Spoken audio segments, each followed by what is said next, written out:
Sometimes it takes a brush with death for a person to really understand how important life is.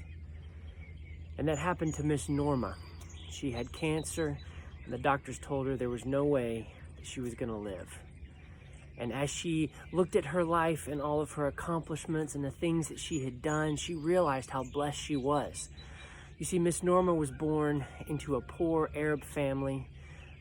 Her father died when she was young. She grew up in poverty. Some missionaries adopted her, and that adoption changed the course of her life.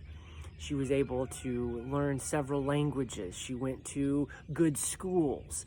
And because of that start, she ended up meeting different people. She had jobs that were amazing. She became a pilot. She met the King of Jordan. And she realized that the kindness of two missionaries completely changed the course of her life. And as she went on to do great things and helped write a book and was very successful, she just was so thankful.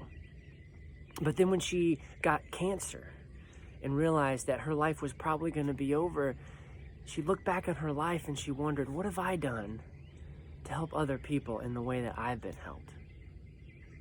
You see, one day she had gone to a school, and this was the school that she grew up in. And to be able to go to this school, she had to clean it.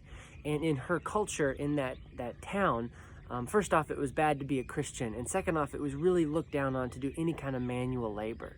So just to go to this school, she had taken huge sacrifices. And one day she was revisiting her school, and she saw two kids leaving, and they were crying.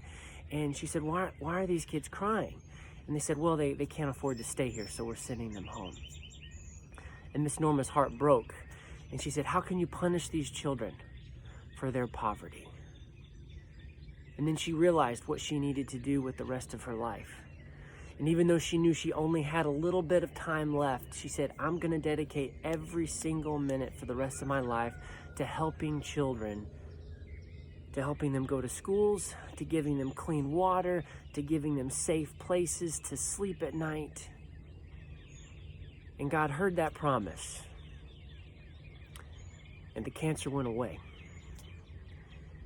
And that was 15, 20 years ago. And Miss Norma is still going strong. And she's helping children in over 15 different countries. You see, Miss Norma went back to the States and she quit her job and she started a nonprofit.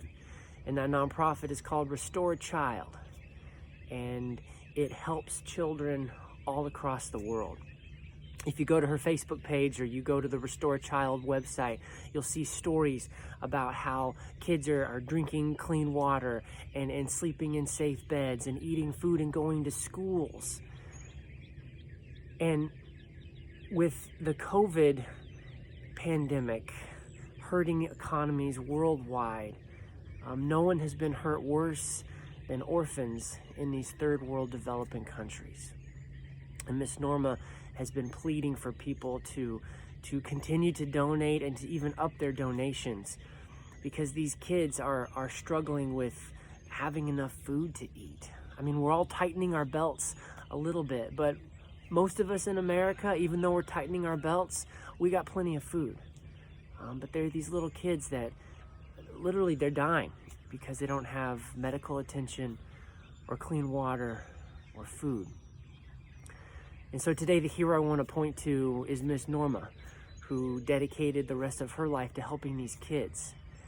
And I've got to meet Miss Norma and talk to her, and it's crazy because she will say that she is not a hero. She'll say, I'm just trying to do what Jesus said to do. He's the hero.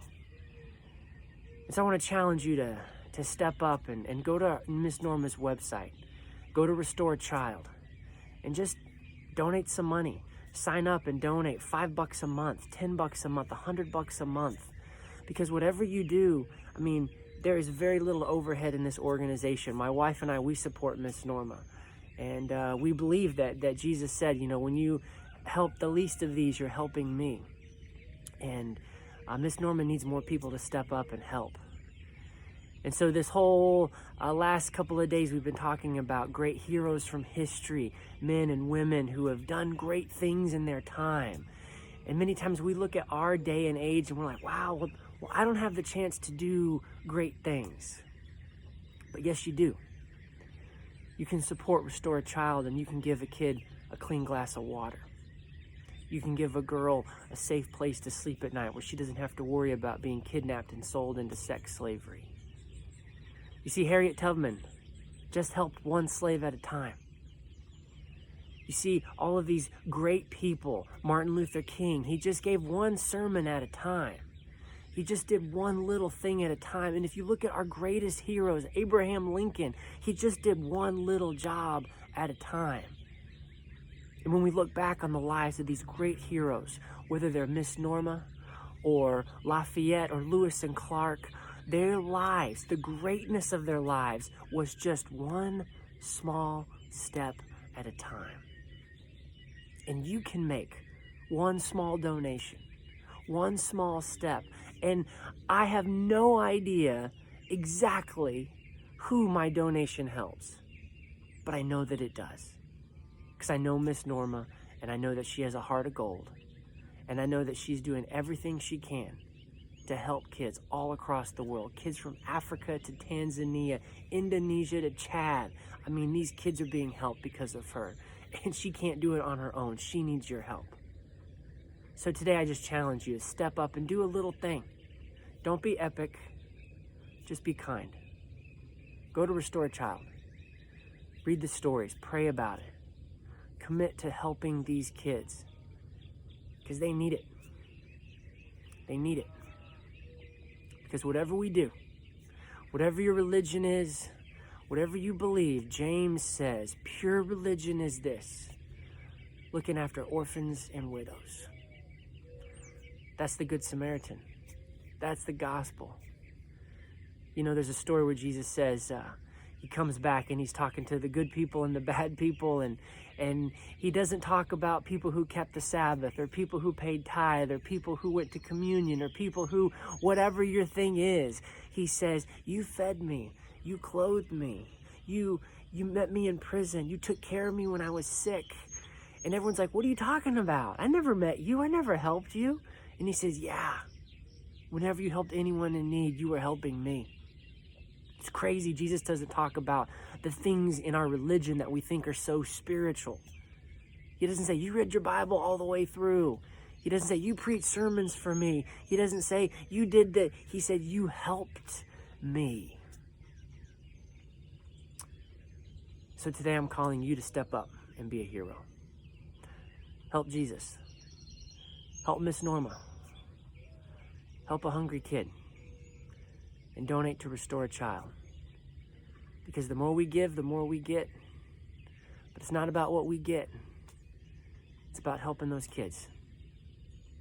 God bless.